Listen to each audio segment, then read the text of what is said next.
Another interesting, intriguing secret in every traditional community, I think, to some degree. Their intimate lives are better. According to recent studies, indescribably better than the secular model. So two things. First of all, what exactly is intimacy? Because there's an intimacy crisis. Everybody complains that nothing feels intimate. Like the Me Too issues. In the 60s, men and women agreed to make love free. Free love. And it seemed like such a noble concept. No war, love. Free love.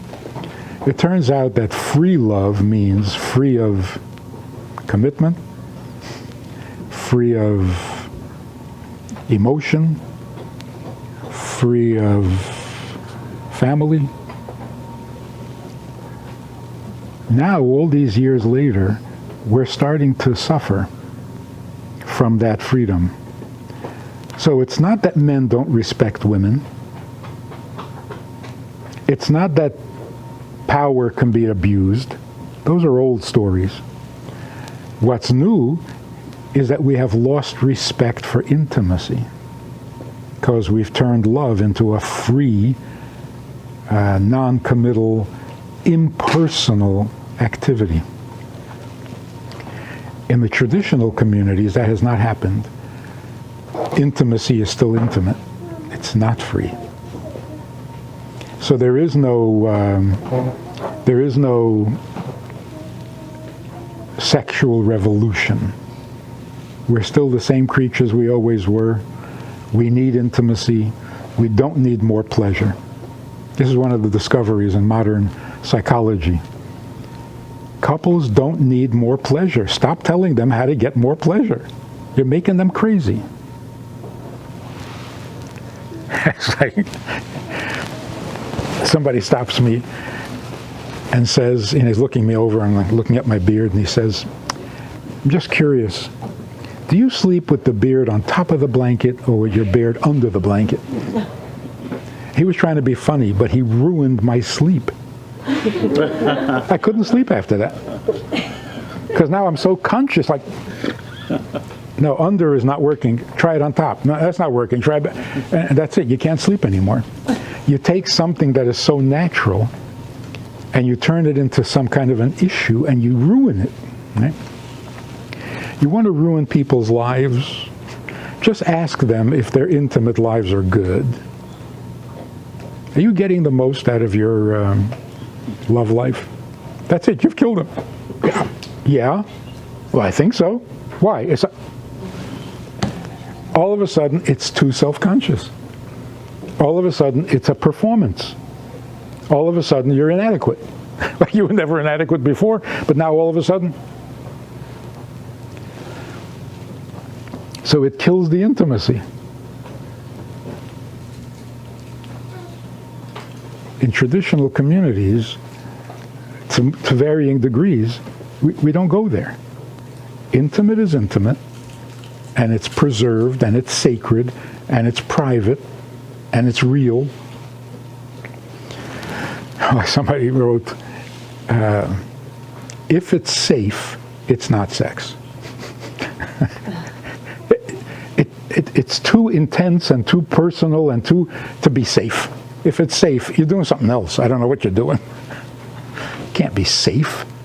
It's got to be intense and risky and a personal involvement, personal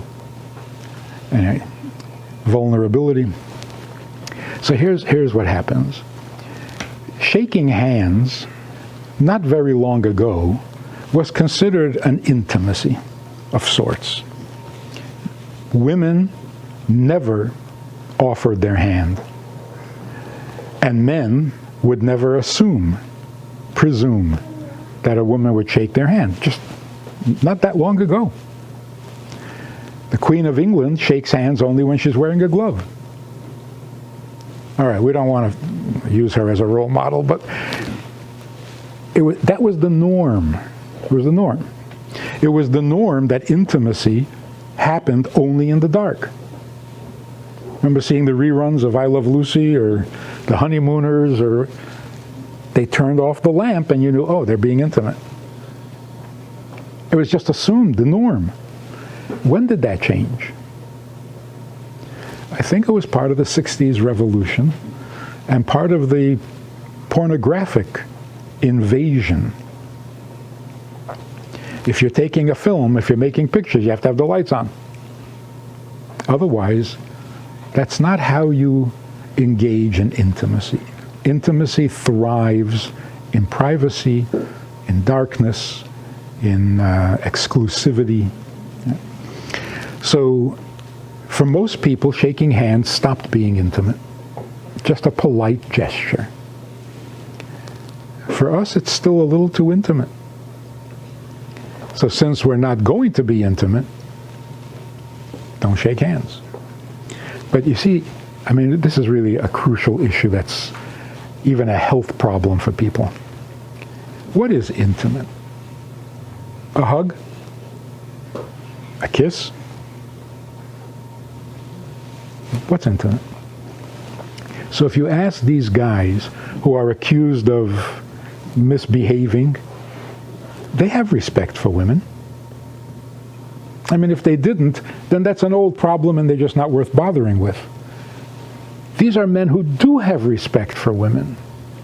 So you ask them, so why did you do what you did?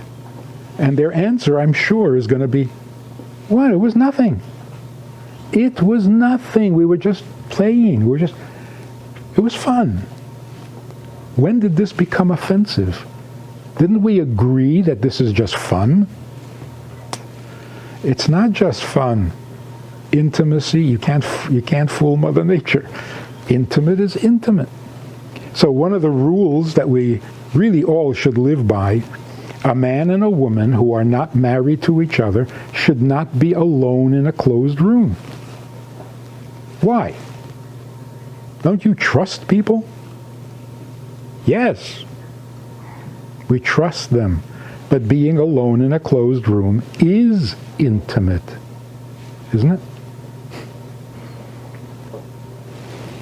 If we lose that sensitivity, if that's not intimate, then when does intimacy begin?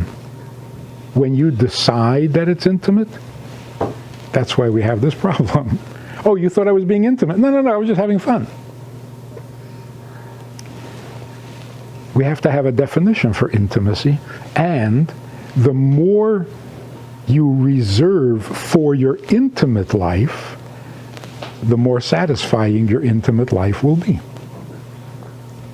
So it turns out that in the traditional communities, married couples are much more satisfied in their intimacy than secular couples. So why don't we shake hands?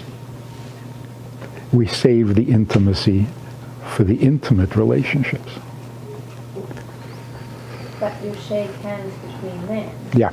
And that's not considered intimate. It's not the intimacy we want to save for our marriages.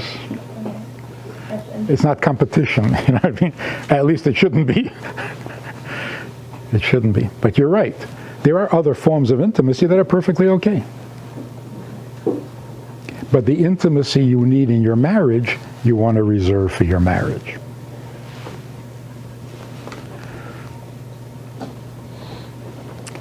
It really keeps life clear. It's not restrictions. It's this good judgment, discernment.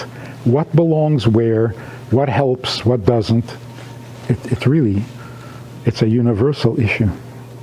And by the way, the result of not having a really rich, intimate life, the result is you feel alone in the world. And the last book I wrote was because doing marriage counseling, I noticed that something changed in the last 15 years. Couples don't hate each other. They're doing fine. Their marriage is fine, but each of them feels alone in the world. And that's scary, because if you're married, you should never feel alone. That's what marriage is supposed to cure. And yet you have successful marriages and they feel alone. It's because their intimacy is not real. They're roommates. They're not bonding the way they should. So in the end, they each have their own separate existence and they feel alone in the world, and it's a horrible feeling. We're a very lonely generation. We have a Sunday night program for VIPs that you might be interested in. It's informal, it's questions and answers, it's conversation. It's really relaxed, it's really pleasant, enjoyable, informative, and kind of community-like. It's a Sunday night program. There's a Wednesday morning program for the VIPs, and there's a Wednesday night program. All of it just conversation, casual, laid back, unscripted. So join us, take a look, click the link below and see which of the three suits you best, and join us for some enjoyable conversation.